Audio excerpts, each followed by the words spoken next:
The crew of the ESV Horizon stood in silent awe as the alien vessel approached. It was the year 2157, and humanity was about to have its first official meeting with extraterrestrial life. The ship hung against the backdrop of Jupiter, its sleek form unlike anything built by human hands. Captain George Hayes felt his heart race as he watched from the command deck. This was the moment his entire career had led to. This was history. "Coms are open, sir," said Susan Miller, the ship's diplomatic officer. Her voice was steady, but Hayes could see the excitement in her eyes. "They're responding to our greeting message."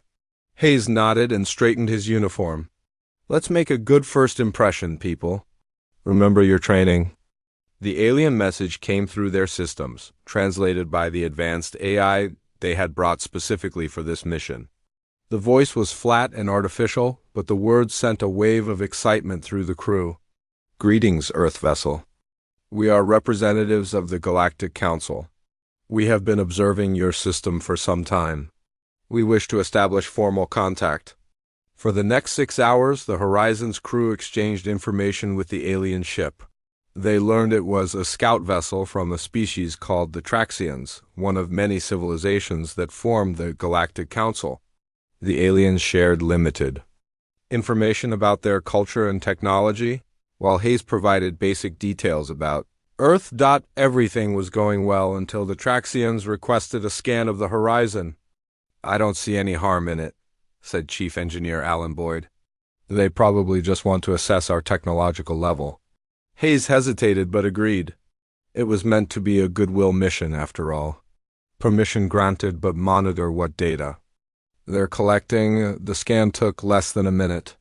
The friendly tone of the communications changed immediately after. "Your vessel's defensive and propulsion capabilities have been analyzed," came the translated voice. "Your technology is primitive. Your weapons would be ineffective against even our smallest vessels." Hayes frowned. "That's not the point of our mission. We come in peace to establish." The alien cut him off. "The Traxian Empire claims priority discovery rights of your solar system. As per Council Regulation 5291, underdeveloped worlds with valuable resources may be placed under protectorate status for their own protection and guidance." "Now wait just a minute," Hayes began, but Susan grabbed his arm. "Captain, 3 more ships just appeared from nowhere about 10,000 kilometers out. They're much larger than the Scout." The main screen showed 3 massive warships, their hulls covered in what looked like weapon arrays. They had simply appeared, as if they had stepped through an invisible door in space. The Traxian message continued without pause. "Your world has been scanned and found to possess valuable heavy metals, rare minerals, and biological diversity. These resources will serve the greater good of the Council under Traxian management. Prepare for boarding and submission protocols." Hayes stood up straight. "This is Captain George Hayes of Earth. We do not recognize your authority to claim our system. We are a sovereign species and will not submit to any protectorate status. I suggest we continue peaceful discussions through proper diplomatic channels." There was a pause before the reply came. "Your cooperation is not required. Resistance would be futile and wasteful. The Traxian Empire does not negotiate with primitive species."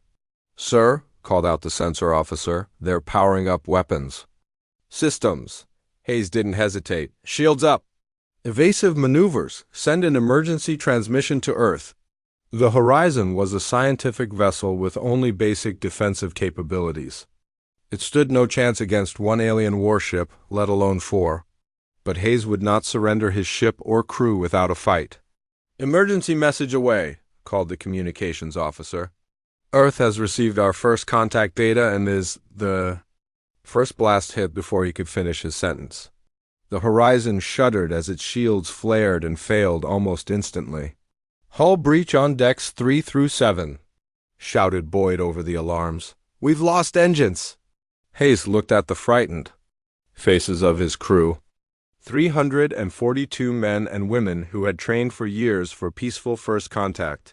He opened the ship-wide channel. "All hands, this is the captain. Earth must know what happened here. Continue emergency transmissions for as long as possible. It has been my honor to serve with you all. The second blast tore through the command deck. The last thing Hayes saw was Susan Miller still at her station, desperately trying to send their final message home. Then there was only light and silence back on Earth. The United Nations Space Command facility in Geneva received the Horizon's transmission. They watched in horror as humanity's first contact turned into humanity's first interstellar war. The final images showed the Horizon breaking apart under alien fire. With no provocation or warning, within 3 hours, the Security Council had convened an emergency session. For the first time in human history, every nation on Earth agreed unanimously on a course of action. The declaration of war was brief. As of 1432 UTC, July 3, 2157, the nations of Earth declare a state of global war against the hostile alien force known as the Traxian Empire. All Earth military forces are hereby united under a single command structure. All scientific and industrial capabilities are to be directed toward defense and space warfare technologies. May God have mercy on our souls, for we shall have none. For our enemy. Admiral Frank Miller stood before the hastily assembled military leadership. His daughter Susan had been on the horizon. He kept his voice steady as he addressed the room. We are outmatched in every way. We have no faster than light travel. Our weapons are centuries behind theirs. But we have one advantage. He paused, his eyes hard. They think we're weak. They expect us to surrender? They don't understand what humans do when backed into a corner. In orbit, Earth's modest fleet of military satellites and ships began to reposition. Scientists were already analyzing the limited data from the Horizon scans of the alien vessels. Every telescope in the system turned toward the outer planets, watching for the invaders' return. General Kate Rodriguez, the newly appointed head of Earth Defense, looked over the preliminary reports. How long do we have? Admiral Miller studied the projection models. Based on their technology, they could return tomorrow or in 10 years. We have to assume the worst and hope for the best.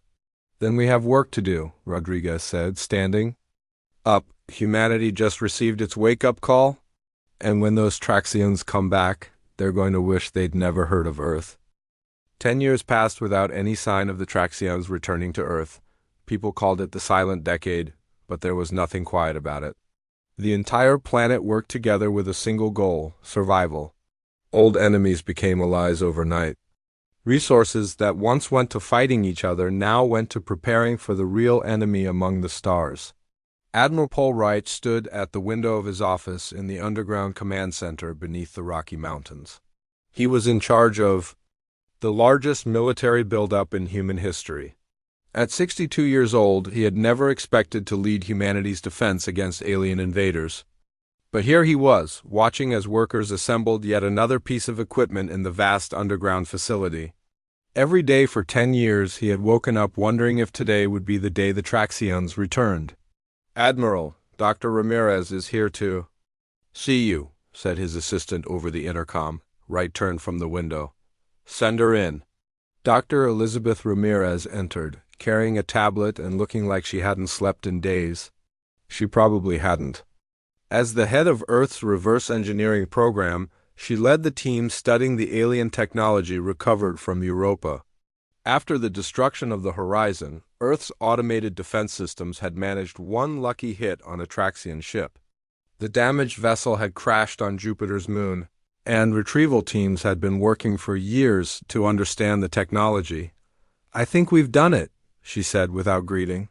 Her eyes were bright with excitement despite her exhaustion.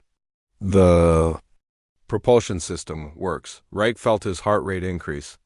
You're sure? Ramirez nodded. We successfully tested the prototype engine yesterday. It's not quite as advanced as what the Traxians had, but it's far beyond our previous capabilities. We can reach Mars in hours instead of months.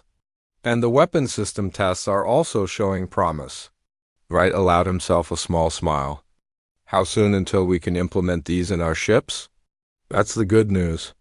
The asteroid shipyards have been building vessels based on our specifications for years. We just need to install the new systems. The first 50 ships could be ready within 6 months, Wright nodded. This was the breakthrough they had been waiting for. And the shield technology? Still problematic, Ramirez admitted. We can create fields that will stop some weapons, but nothing that would withstand a full assault from Traxian technology. Our best defense will still be not getting hit.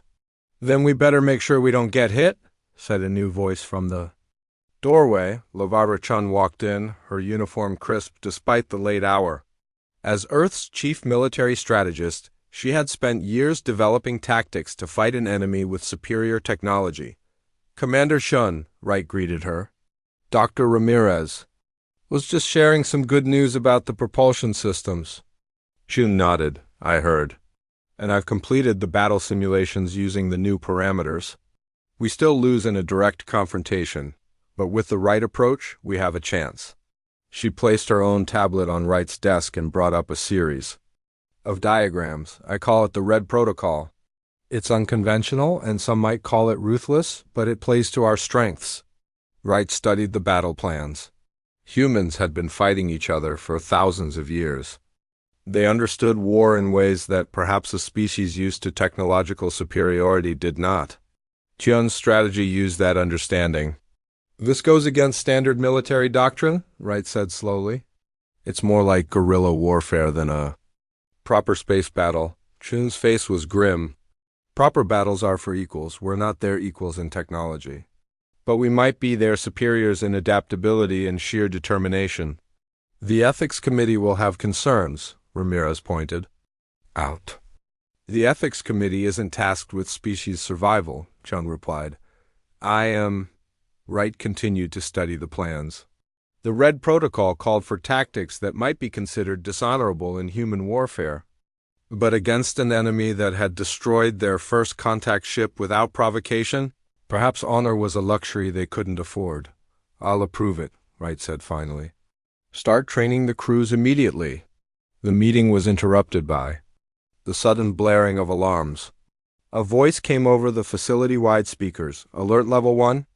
Unknown objects detected entering the solar system. All personnel to battle stations.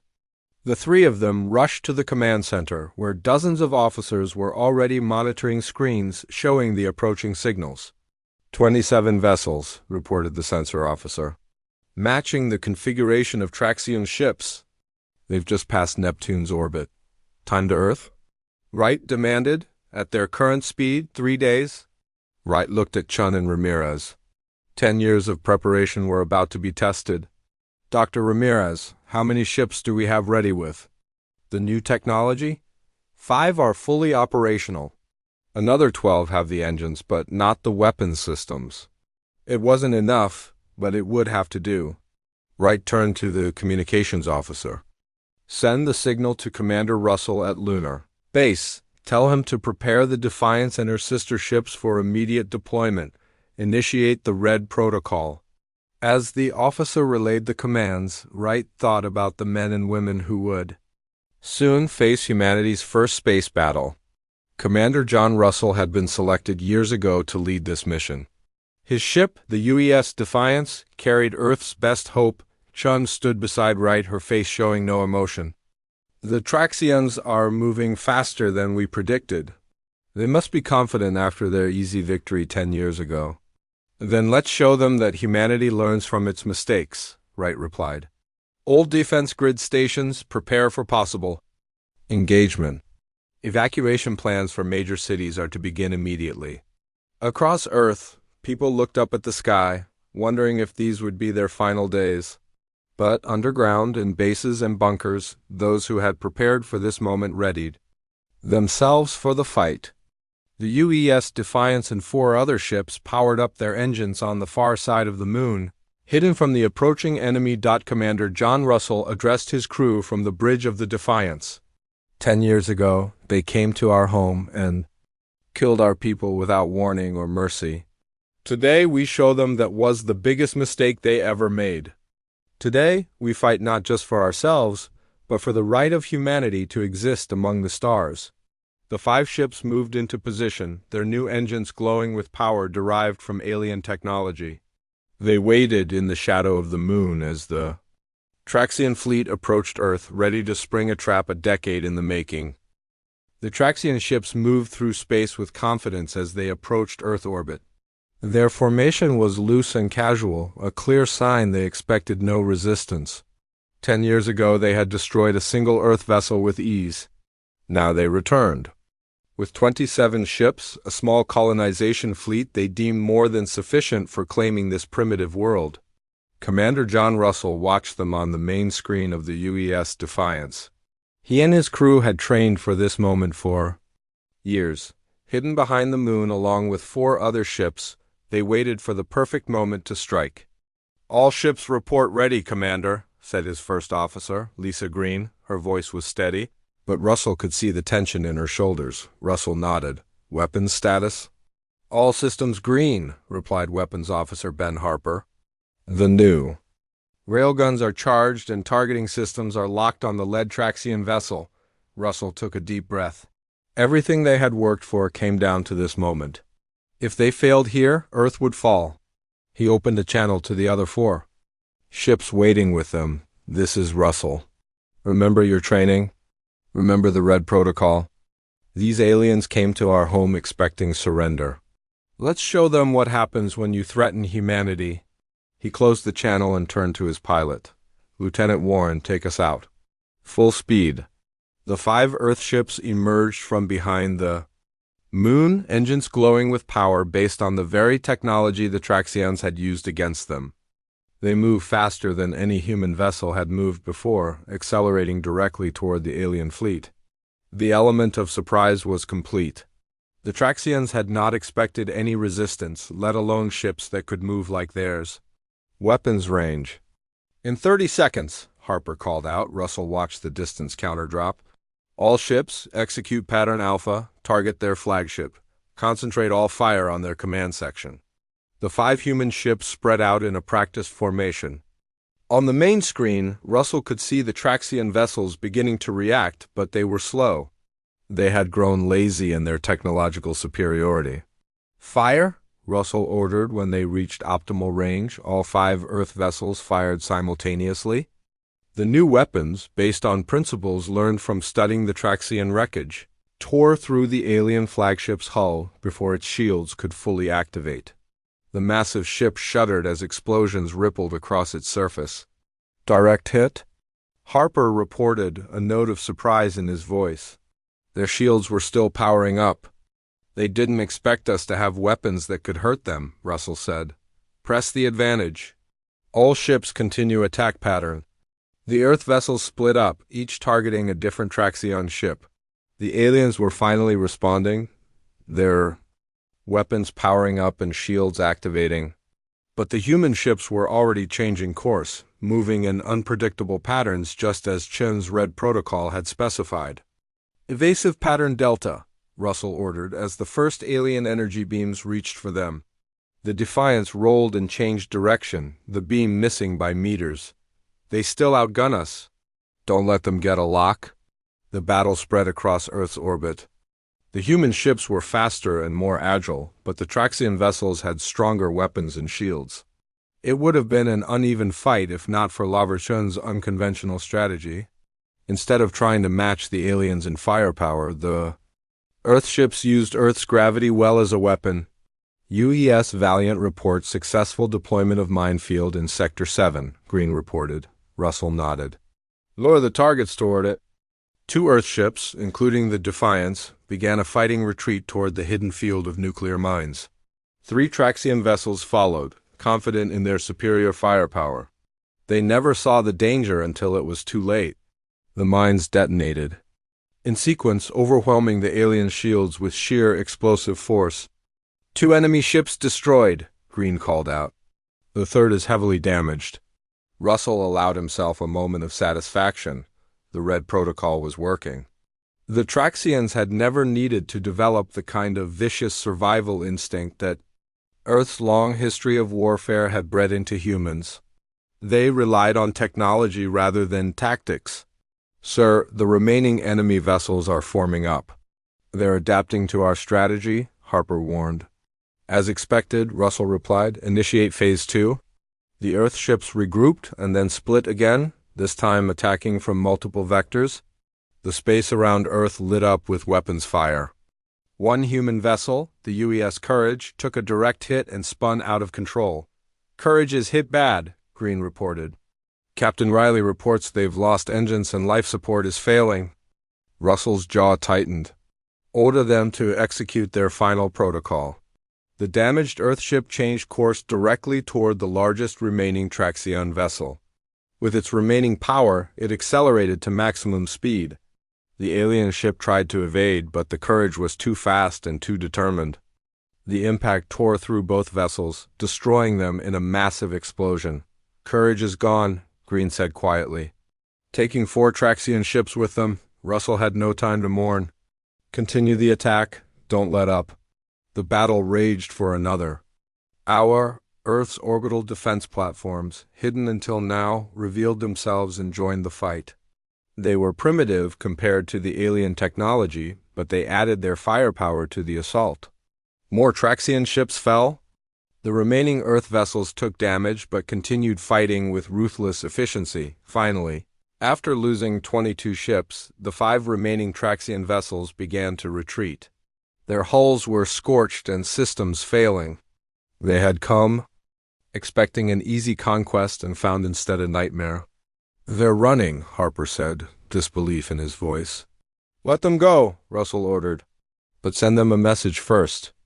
Russell stood in the center of his bridge, looking at the devastation they had caused. The Defiance's hull was damaged in multiple places. 17 crew members were dead, but they had won.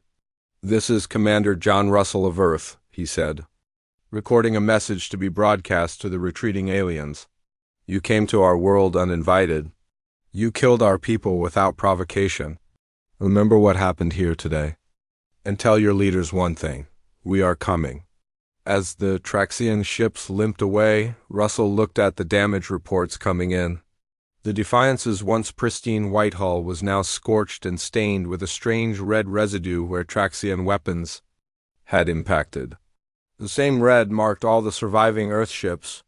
It was a chemical reaction between their hull material and the alien weapons, creating a permanent stain.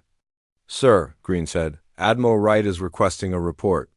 Russell looked at his crew, tired but proud.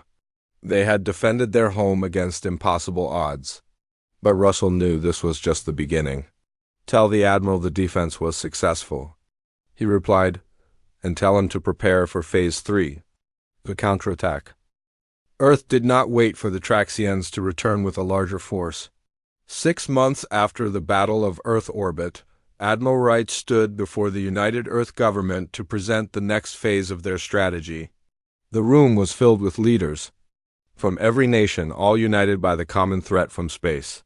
Wright looked older than his years, the stress of leading humanity's defense evident in the deep lines on his face. But his eyes burned with determination as he outlined Operation Distant Thunder, humanity's first interstellar military campaign. "We have a brief window of opportunity," Wright explained.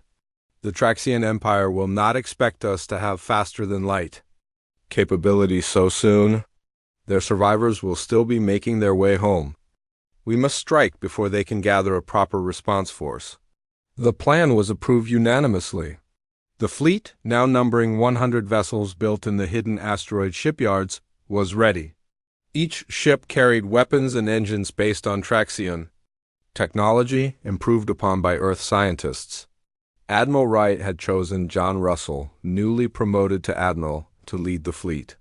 His flagship would be the UES Vengeance, the largest and most powerful ship humans had ever built. "This is not just about revenge," Wright told Russell in private after the meeting. "This is about making sure they never come back. We need to show them and their Galactic Council that attacking Earth was the worst mistake they ever made." Russell nodded. The responsibility weighed heavily on him.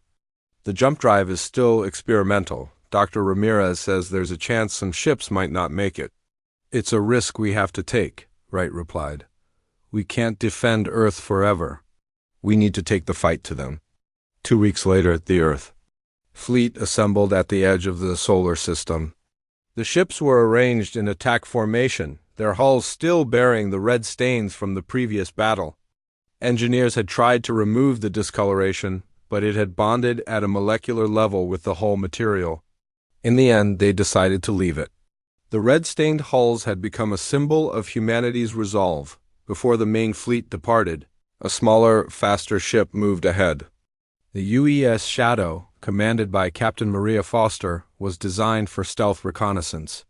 Her mission was to gather intelligence about Traxian space and the larger Galactic Council. The Shadow's experimental jump drive engaged, and in a flash of energy, the ship disappeared from our solar system. Foster and her crew found themselves in an unknown star system, billions of miles from home. The jump had worked perfectly. Using the stealth technology developed from studying Traxian sensors, they began their mission. Over the next 4 weeks, they jumped from system to system, avoiding detection while gathering crucial information. What they discovered changed their understanding of the conflict. The Traxian Empire was just one of 17 species in the Galactic Council, and not all approved of the Traxians' expansionist policies. Several species had been subjugated by the Traxians, forced to provide resources and soldiers for the Empire's growth. In the Navorian system, Foster took a calculated risk.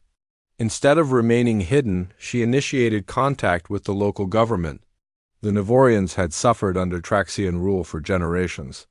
When Foster explained that humans had successfully fought off a Traxian attack, the Navorians were astonished.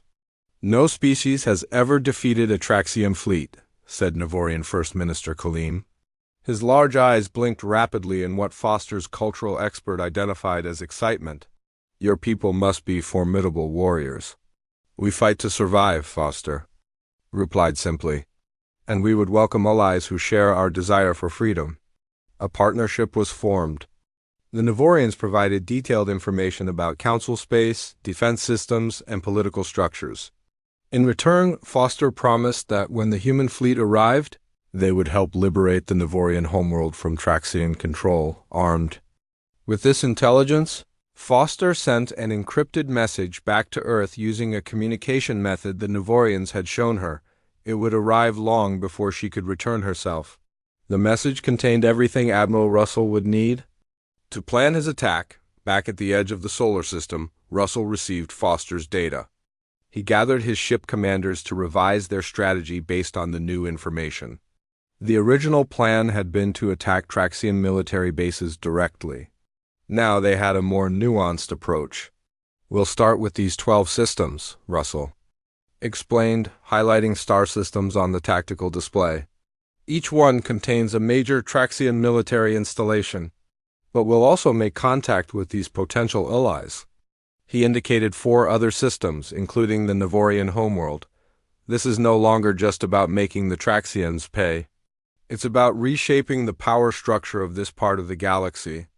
The commanders nodded in agreement.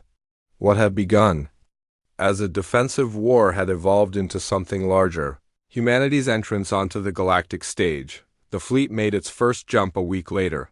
100 ships disappeared from Earth's solar system in a flash of energy and reappeared light years away in Traxian space.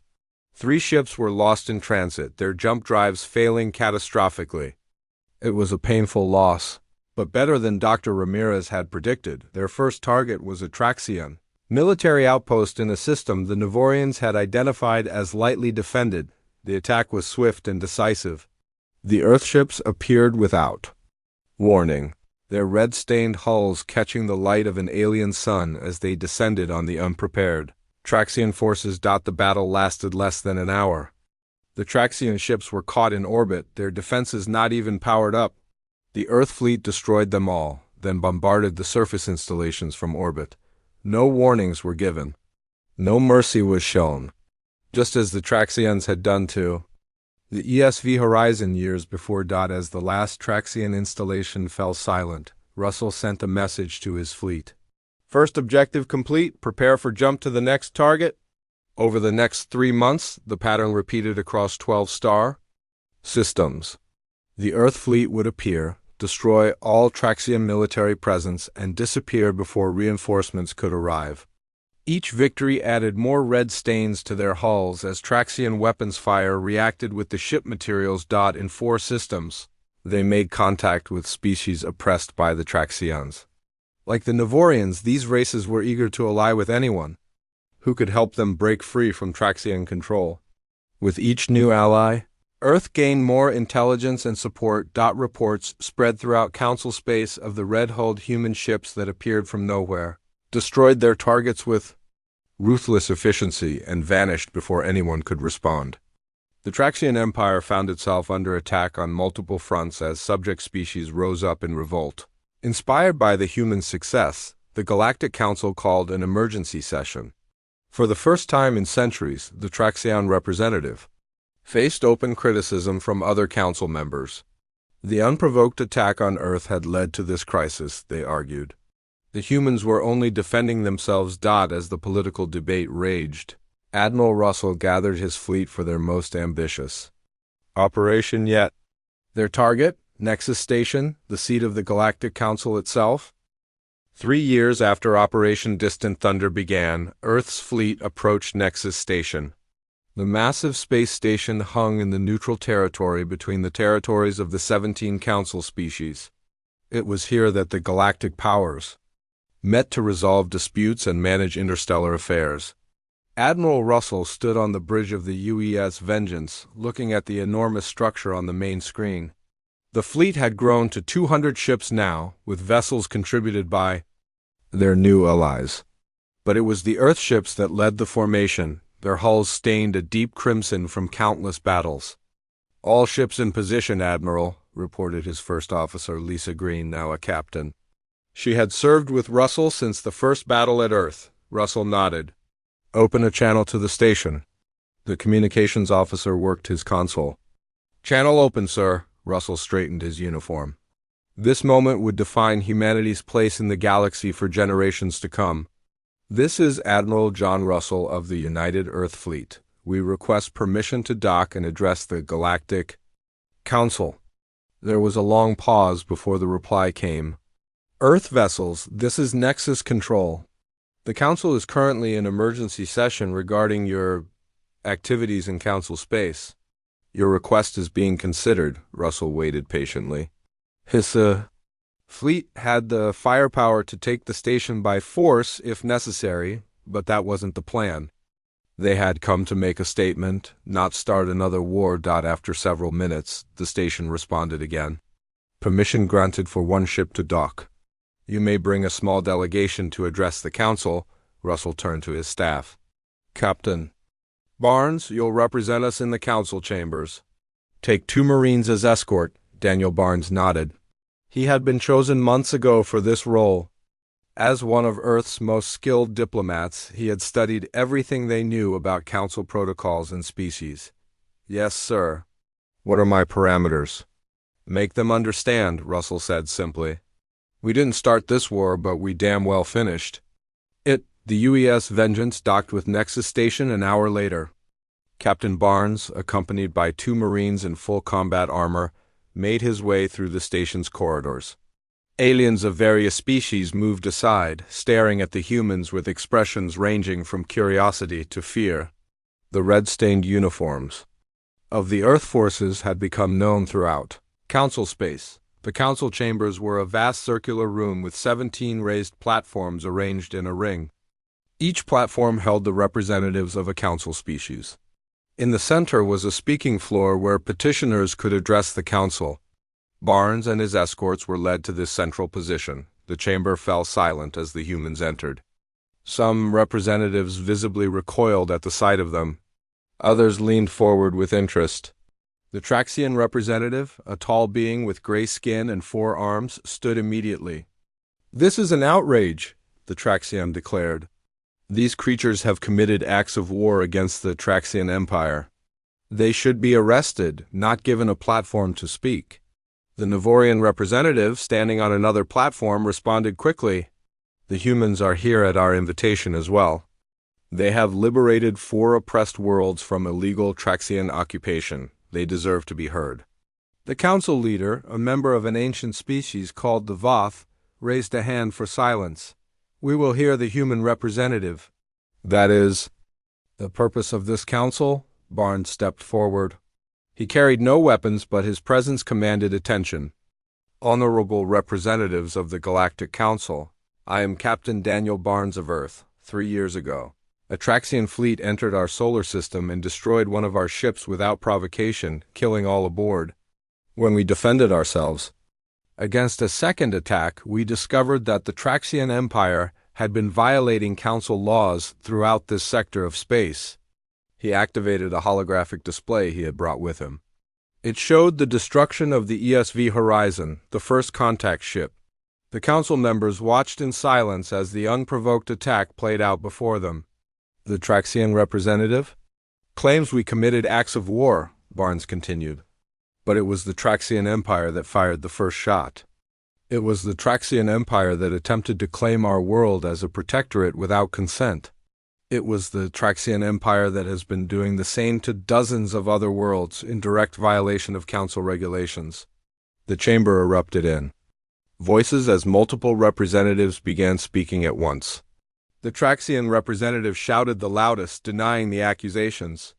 But other voices joined in, species that had suffered similar treatment by the Traxians over the centuries. The council leader again called for order. These are serious accusations. Do you have evidence beyond this recording? Barnes nodded. We do. With the help of the Navorians and other allies, we have documented over 50 instances of Traxian violations of council law. We have evidence of forced protectorate status, resource theft, and military aggression against non-council worlds. He transferred the data to the council systems. As the representatives began to review the information, the chamber again filled with angry voices. The Traxian representative found himself facing accusations from multiple sides now. The Navorian representative stood once more. In light of these revelations, I formally propose that humanity be granted membership in the Galactic Council, not as a protectorate but as a full member with all rights and protections. More voices joined in support of the proposal. Species that had been silent for generations under Traxian influence were finding their courage. The balance of power in the council was shifting before their eyes. Barnes looked out the chamber viewport at Earth's fleet. The red-stained hulls told a story that needed no translation. Humanity would never be seen as easy prey. They had fought their way to this moment, and they would not be denied their place among the stars. After hours of debate, the council voted. Earth was accepted as the 18th member of the Galactic Council. The Traxian Empire was formally censured and ordered to withdraw from all illegally occupied worlds. It was a diplomatic victory as complete as any military success they had achieved. As Barnes prepared to return to the Vengeance, the Voth Council leader approached him privately. Your species fought well to earn its place here. But now you must learn to live in peace with the other council members, even the Traxians. Barnes nodded respectfully. Humanity wants peace. We always did, but we had to show the galaxy that we will not be conquered or colonized. The red stains on our ships will remain as a reminder of that lesson. Back on the bridge of the Vengeance, Admiral Russell received the news of their diplomatic victory. He ran his hand along a bulkhead, feeling the rough texture where Traxian weapon residue had permanently bonded with the hull material. It had become a symbol of everything they had endured and overcome. Let them never forget, he said quietly, what happens when you mistake humanity's peaceful nature for weakness. The Earth fleet began its long journey home, the red-hulled ships, moving in formation through the stars. They had arrived on the galactic stage in fire and battle, but now they had the chance to help build something better. A new era of galactic politics had begun. One where humanity's hard-won reputation would ensure that their voice would always be heard, and if anyone ever again thought to threaten Earth, they would only need to look upon the red-stained hulls of its fleet to remember the cost of such a mistake.